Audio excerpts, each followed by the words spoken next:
ওমা, মা কি হয়েছে? কি চিল্লাচ্ছিস কেন? একটা কথা শুনবে? কি কথা বলবি বল। তার আগে তুমি বলো, এইটা নিয়ে কোনো অশান্তি করবে না। আমার কিন্তু কোনো অশান্তি ভালো লাগে না। আর কি কথা বলবি যেটা আমি কাউকে বলতে পারবো না? বল দেখি। না, আগে তুমি বলো। আরে বাবা, অত ভনিতা না করে বল না রে বাবা, কি হয়েছে?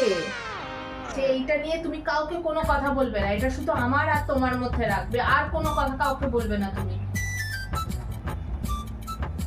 আরে এমন কি কথা যে অত খুশুর খুশুর করে বলছিস? আচ্ছা ঠিক আছে, বলবো না, বল। আচ্ছা শোনো, বলছি। আজকে ঘন্টুর মা আমাদের বাড়িতে ঢুকে দুটো পেঁপে চুরি করে নিয়ে চলে গেছে। কি? এত বড় সাহস ঘন্টুর মার! আস্তে, তোমার তো বলো না আস্তে। দাঁড়া তবে রে আজকে। বাপরে বাপ, মা আস্তে কেন যে আমি একে বলতে গেলাম। দেখে সর তো। ঘন্টুর মা, মা সেই চলে গেল। আমি বারণ করছি, মা তুমি যেও না, তোমার কি দরকার? দুটোই তো পেঁপে নিয়ে যাও। মা ঠাকুর, আমার আর ভালো লাগে না। কি কখনো আমি মাকে বলতে গেলাম। ও মা, ঘন্টুর মা, ঘন্টুর মা, ঘন্টুর মা, আছো? ঘন্টুর মা, এই ঘন্টুর মা, কোথায় গেলে তুমি? এই তুমি আমার বাড়িতে ঢুকে কেন? তুমি আমার পেঁপে গাছ থেকে পেঁপে চুরি করছো? কি এত বড় সাহস তোমাকে কে দিয়েছে আমার পেঁপে গাছ থেকে পেঁপে চুরি করে? কি তুমি পেঁপে চুরি করোনি? আমার মেয়ে তোমাকে জলজমিতে দাঁড়িয়ে দেখেছে পেঁপে চুরি করতে, আর তুমি বলছো পেঁপে যে আমার মেয়েকে চোখে সর্ষের ফুল দেখেছে? মা, মা ছেড়ে দাও না মা, তোমার অশান্তি করার কি দরকার? আমি তো বললাম এটা আমার আর তোমার মধ্যে রাখো, সেই তুমি এটা নিয়ে ঘন্টু মার সাথে অশান্তি করতে গেলে।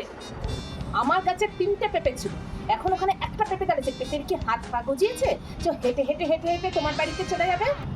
আমার স্বাদের বাগান, আমার স্বাদের পেঁপে গাছ, আর সেই পেঁপে গাছ থেকে তুমি পেঁপে চুরি করে নিলে কেন? একবার বলতে পারলে না যে আমি একটু পেঁপে নেবো গো দিদি? এটা বলতে কি খুব কষ্ট হতো? হ্যাঁ, পেঁপে চুরি করে নিলে আমি কি পেঁপে দিতাম না তোমাকে? হে ভগবান, আমি আজকে সকালে কাল ঘুম থেকে উঠলাম, ঠাকুর কেন আমি একে বলতে গেলাম? এতই যদি পেঁপে খাওয়ার শখ, তাহলে তোমার কর্তামা থেকে বলো না বাজার থেকে পেঁপে এনে দেবে। আমার কাছের দিকে কেন তুমি তাকাও? আমি তো এটাই বুঝি না। একদিন ফুল চুরি করবা, একদিন আমার গাছ থেকে পেঁপে চুরি করবে। আমি কেন মরতে বলতে গেলাম?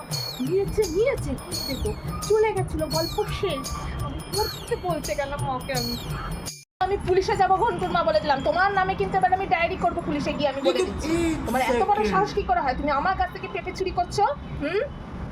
আবার এর জন্য তুমি পুলিশে ডায়েরি করতে যাবে? দুটো পেঁপের জন্য? তো কোনো সোনার গয়না নেই, দুটোই তো পেঁপে নিয়েছে। তোমার জন্য আমি 2000 টাকা দিয়ে গেট লাগিয়েছি, বেড়া দিয়ে তাও তোমায় আটকানো যায় না ঘন্টুর মা। 2000 টাকা দিয়ে গেট লাগিয়ে আমি তোমাকে আটকাতে পারছি না। এবার কিন্তু বড় একটা পাঁচিল তুলে দেবো, যাতে তুমি আর ঢুকতে না পারো কোনোদিনও। আমি কিন্তু এবার সেই ব্যবস্থা করবো ঘন্টুর মা, আমি তোমাকে বলে দিই।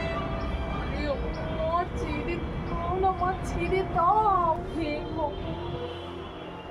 এই তুই চুপ কর, তুই একটা খুশি আবার আমাকে ডাকছে। আমার অশান্তি ভালো লাগে না, উনি আমাকে ডাকছে। আমি তো তোমাকে সাবধান করে দিচ্ছি ঘন্টুর মা, এই করে কিন্তু তুমি অনেক চুরি করেছো আমার বাড়িতে ঢুকে। এবার কিন্তু সত্যি আমি একটা কোনো ব্যবস্থা নেবো, কিন্তু বলে দিচ্ছি। আর আমি সহ্য করবো না, অনেক সহ্য করেছি ঘন্টুর মা, অনেক সহ্য করেছি আমি। তুমি একটার পর একটা জিনিস চুরি করে নিয়ে যাচ্ছ, এরপর কোনদিন আমার বাড়িতে ঢুকে তো চুরি করে নিয়ে যাবে, তখন আমি কি করবো? ছেড়ে দাও মা, তোমাকে ছেড়ে দাও, অশান্তি আমার ভালো লাগে না। আমি কোনো কথা শুনতে চাই না, তুমি আমার বাড়িতে এসে পেঁপে ফেরত দিয়ে যাবে। আমি কিচ্ছু জানি না, আমার দুটো পেঁপে নিয়েছো, দুটো পেঁপে আমার ফেরত দিয়ে যাবে বলে দিলাম। আরে মামা ছেড়ে দাও, আমার দুটোই তো পেঁপে নিয়ে যাবো, আমি তোমাকে বাজার থেকে কিনে এনে দেবো। এত চুরি করার অভ্যাসটা পাও কোথা দিয়ে গো? হ্যাঁ, একটু বলতে তো পারো আমাকে যে দিদি আমাকে একটু পেঁপে দাও, আমার পেঁপে খেতে ইচ্ছা করছে। যেখানে বাঘের ভয় সেখানেই সন্ধ্যা হয়, ঠিক এই ভয়টাই পাচ্ছিলাম, যার জন্য আমি বললাম যে এই কথাটা তুমি কাউকে বলো না। আমার আর তোমার মতো সেই ঘন্টুর মাকে বলতে হবে। এতই খেতে ইচ্ছা করবে তোমার কর্তা মশাইকেও বলবে না, লোকের বাড়ি থেকে চুরিও করবে, এগুলো তো ঠিক না ঘন্টুর মা। আমি কিন্তু বরদাস্ত করবো না, আমি তোমাকে এই শেষবারের মতো কিন্তু বলে দিলাম। অনেক সহ্য করেছি কিন্তু আমি, অনেক সহ্য করেছি ঘন্টুর মা, আমি তো আর সহ্য করবো না। আমি কিন্তু আবার তোমার কর্তা মশাইয়ের সঙ্গে কি কথা বলবো ঘন্টুর মা, আমি বলে দিচ্ছি তোমাকে এই শেষবারের মতো। ভগবান, আমার আর ভালো লাগে না ঠাকুর।